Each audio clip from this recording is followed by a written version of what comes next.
Des personnes qui peuvent transmettre une passion, un métier à une petite jeune fille. Le 17 avril 2026, dans un appartement parisien fermé au monde, une des plus grandes figures du cinéma français s'éteint presque en silence. L'annonce tombe froide, brève, presque distante, une maladie neurodégénérative, quelques mois de santé fragile, et puis plus rien. Mais ce n'est pas cette mort qui bouleverse réellement le pays. Ce qui dérange, ce qui trouble profondément, c'est tout ce qui s'est passé avant, et que personne n'a vu. Depuis des mois, quelque chose avait changé. Moins d'apparitions, moins de mots, un regard différent. Comme si Nathalie Baye s'était retirée du monde bien avant que le monde ne réalise qu'elle disparaissait déjà. Pourtant, aucune alerte, aucune explication, aucun aveu public, juste un silence. Et aujourd'hui, ce silence commence à se fissurer. Car Laura Smet, sa propre fille, a décidé de parler. Pas pour créer le scandale, pas pour raviver la douleur, mais pour dire ce que personne n'avait compris à temps.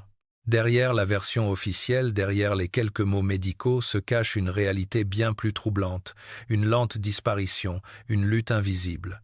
Et peut être une vérité que l'on a préféré ne pas voir. Ce que Laura Smet s'apprête à révéler ne concerne pas seulement une maladie. Cela concerne les derniers mois d'une femme qui a choisi de s'effacer loin des regards, loin du bruit, jusqu'à ce que même sa propre disparition passe presque inaperçue. Pendant des décennies, Nathalie Baye n'a jamais été une actrice comme les autres. Elle n'avait pas besoin de provoquer ni de s'exposer, ni de multiplier les confidences pour exister. Sa présence suffisait. Un regard, un silence, une retenue, et tout semblait déjà dit.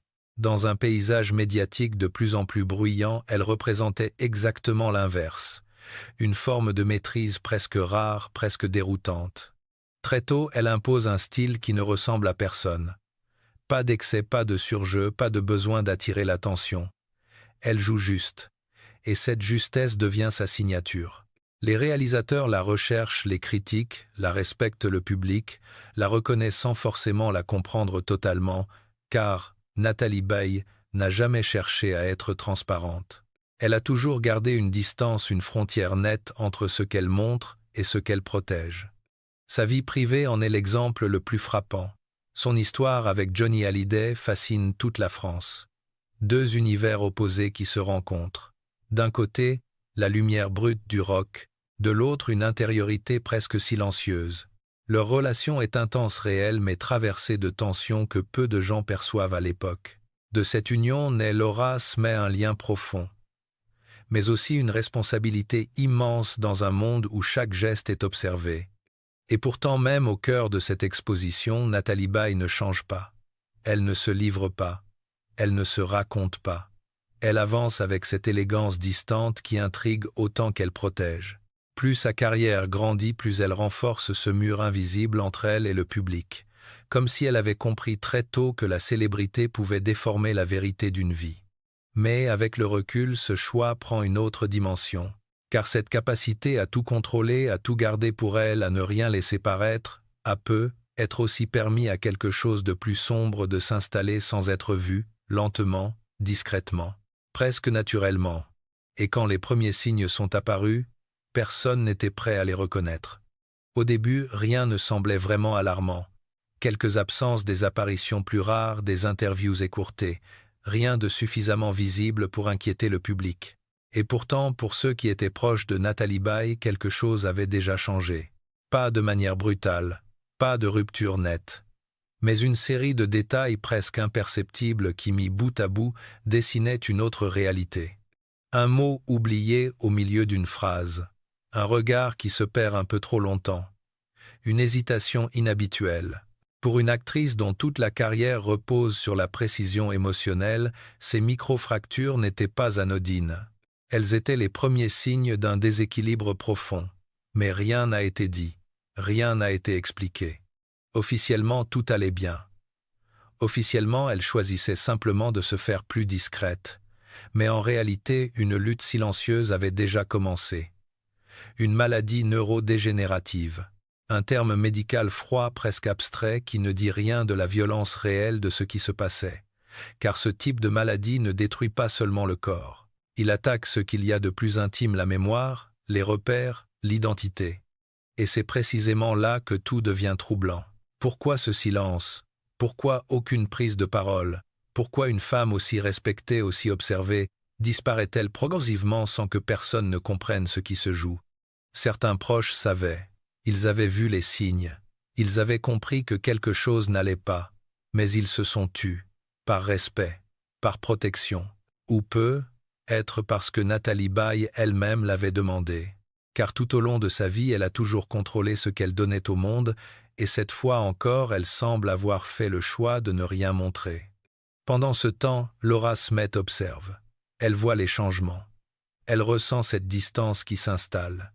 Mais comme beaucoup d'autres, elle est confrontée à ce même mur de silence. Un silence qui ne protège pas seulement l'image, mais qui isole peu à peu celle qui en est à l'origine. Ce qui rend cette période si difficile à comprendre aujourd'hui, c'est qu'il n'y a pas eu de moment précis où tout a basculé. Pas de scène dramatique, pas de déclaration officielle. Juste un glissement lent presque invisible. Comme si Nathalie Baye disparaissait déjà bien avant que sa mort ne soit annoncée. Et lorsque la vérité commence enfin à émerger, elle ne parle pas seulement d'une maladie. Elle révèle surtout à quel point tout avait été caché. Pendant longtemps, Laura Smet n'a rien dit. Ni pendant les mois de retrait, ni lorsque les rumeurs ont commencé à circuler, ni même lorsque l'état de Nathalie Baye devenait de plus en plus évident pour ceux qui la voyaient encore. Elle est restée fidèle à ce choix de discrétion qui avait toujours défini sa mère. Mais après le 17 avril 2026, ce silence n'avait plus la même signification. Ce n'est pas une révélation brutale, ce n'est pas une accusation, c'est autre chose. Une prise de parole mesurée presque fragile mais qui change profondément la manière dont toute la France comprend les derniers mois de Nathalie Baye. Car ce que Laura Smet laisse entendre, c'est que cette disparition progressive n'était pas seulement subie, elle était aussi en partie choisie. Sa mère savait, elle avait compris ce qui était en train de lui arriver, bien avant que le public ne s'en doute, bien avant même que certains proches n'osent l'admettre clairement. Et face à cette réalité, elle a pris une décision. Ne pas exposer la maladie. Ne pas laisser son image se transformer sous les regards. Ne pas devenir ce que la maladie risquait de montrer. C'est là que tout bascule. Parce que ce silence que beaucoup interprétaient comme une simple pudeur devient soudain un acte volontaire. Une forme de contrôle jusqu'au bout, mais aussi peut être une forme d'isolement. Laura Smet évoque des moments difficiles. Des instants où la communication devenait plus compliquée. Des échanges plus courts, plus flous, parfois marqués par une distance qu'elle ne reconnaissait pas. Non pas parce que l'amour disparaissait, mais parce que quelque chose d'autre prenait progressivement sa place, quelque chose d'invisible mais implacable. Et derrière ces mots, une question se dessine. Jusqu'où peut-on protéger quelqu'un sans l'enfermer? Car en refusant de montrer la dégradation, en maintenant ce silence absolu, Nathalie Baye a aussi sans doute coupé une partie du monde extérieur, y compris ceux qui auraient voulu comprendre, accompagner ou simplement être là autrement. Ce que révèle Laura Smet ne tient pas dans un détail précis. Ce n'est pas un secret spectaculaire, c'est plus subtil, et peut être plus dérangeant. Elle révèle que la fin de Nathalie Baye n'a pas été seulement marquée par la maladie, mais par un choix, celui de disparaître avant de se laisser voir disparaître. Et c'est ce choix qui donne aujourd'hui à son silence une toute autre dimension. Il n'y a pas eu de scène dramatique, pas de dernière apparition publique, pas de moment figé dans la mémoire collective. Les derniers jours de Nathalie Baye ne ressemblent en rien à l'image que l'on se fait d'une grande figure qui s'éteint. Tout s'est passé ailleurs, loin du regard, loin du bruit. Dans cet appartement parisien devenu à la fois refuge et frontière, le temps s'est ralenti, les gestes sont devenus plus rares, plus fragiles. Les mots, eux, se sont espacés, parfois absents, parfois hésitants. Et dans ce silence qui s'installait, il ne restait plus que l'essentiel. Quelques proches, une présence discrète, une attente que personne ne pouvait vraiment nommer. Laura Smet est là. Elle observe cette transformation lente, presque irréelle. Ce n'est pas une chute brutale, c'est une disparition progressive, comme si chaque jour emportait une partie de celle qu'elle a toujours connue. Et pourtant, au milieu de cette fragilité, quelque chose résiste encore. Une forme de dignité, une manière d'être fidèle à elle-même jusqu'au bout. Il n'y a pas eu de grandes paroles, pas de révélations soudaines, juste des regards, des silences partagés, des instants minuscules qui prennent une importance immense quand tout le reste s'efface. Et c'est être cela qui rend cette fin si difficile à saisir aujourd'hui, parce qu'elle ne laisse pas d'image forte, elle ne laisse pas de scène, elle laisse un vide. La maladie, elle ne ralentit plus, elle termine ce qu'elle a commencé. Le corps s'affaiblit, l'esprit s'éloigne, et cette présence autrefois si intense devient plus légère, presque insaisissable. Mais jusqu'au dernier moment, Nathalie Baye ne cède pas à la mise en scène. Elle ne transforme pas sa fin en récit public. Elle la vit dans cette retenue qu'elle a toujours imposée. Puis vient cet instant que personne ne peut vraiment décrire. Pas de rupture brutale, pas de bruit. Juste une respiration qui s'éteint, une vie qui se retire comme elle s'était retirée du monde ces derniers mois. Le 17 avril 2026 au soir, tout s'arrête. Et lorsque la nouvelle tombe, elle est presque froide. Une date, une cause, quelques mots. Mais derrière cette annonce, il y a tout ce qui ne sera jamais raconté. Tout ce qui s'est joué dans ce silence. Tout ce que Laura Smet n'a commencé à dévoiler qu'après qu'il soit déjà trop tard. Car ce qui marque réellement, ce n'est pas la mort elle-même. C'est cette impression troublante que bien avant ce jour-là, Nathalie Baye avait déjà commencé à disparaître. Lorsque la nouvelle tombe, la réaction est immédiate. Hommages, messages, archives ressortis, visages émus sur les plateaux. Toute la France semble se souvenir soudain de Nathalie Baye. Une carrière immense, une présence unique, une actrice que tout le monde respectait, même sans vraiment la connaître.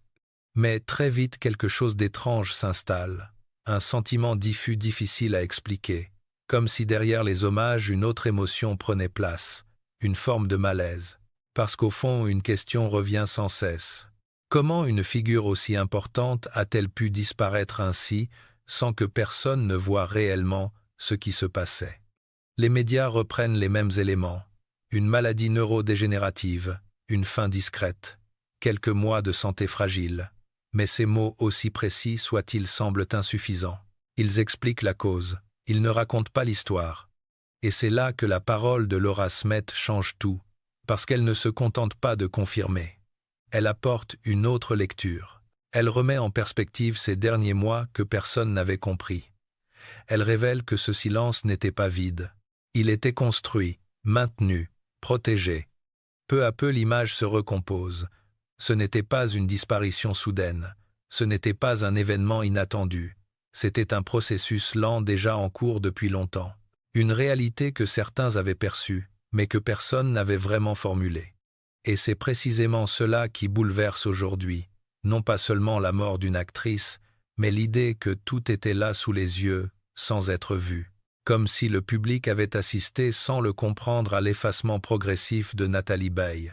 Dans les jours qui suivent, les témoignages apparaissent, discrets, mesurés. Des proches évoquent une fatigue, une distance, des moments d'absence.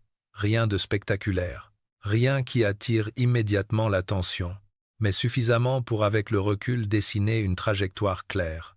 Et au cœur de cette prise de conscience, une idée s'impose lentement. Peut être que ce qui fait le plus mal aujourd'hui, ce n'est pas ce qui a été dit, c'est tout ce qui ne l'a pas été. Parce qu'au fond, la France ne découvre pas seulement la mort de Nathalie Baye.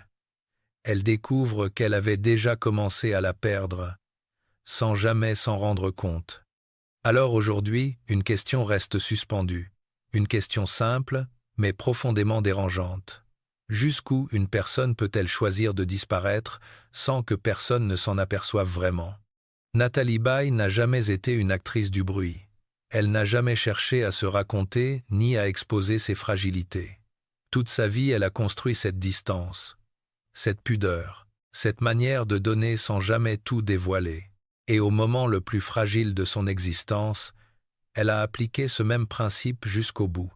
Mais ce choix, aussi digne soit-il, laisse aujourd'hui une empreinte particulière, car il ne s'agit pas seulement d'une disparition, il s'agit d'un effacement, lent, progressif, presque invisible, un effacement que le public n'a compris qu'après coup. Et au centre de tout cela, il y a la voix de Laura Smet, Une voix qui ne cherche pas à choquer, qui ne cherche pas à accuser, mais qui en parlant révèle ce que le silence avait caché. Non pas un scandale, non pas un secret spectaculaire, mais quelque chose de plus profond, une vérité humaine, une lutte invisible et un choix difficile. Car au fond, ce que cette histoire nous confronte à regarder, ce n'est pas seulement la mort, c'est la manière dont une personne peut décider de vivre ses derniers instants, se montrer ou se retirer, partager ou protéger. Et dans ce choix, il n'y a pas de réponse simple. Aujourd'hui, il reste des images, des rôles, des silences qui continueront d'exister dans la mémoire collective. Mais il reste aussi cette impression étrange, celle d'avoir connu quelqu'un sans jamais avoir vraiment vu ce qu'elle traversait. Et peut être que la vérité la plus douloureuse n'est pas ce que Laura Smet a révélé, mais tout ce que Nathalie Baye a choisi de ne jamais dire.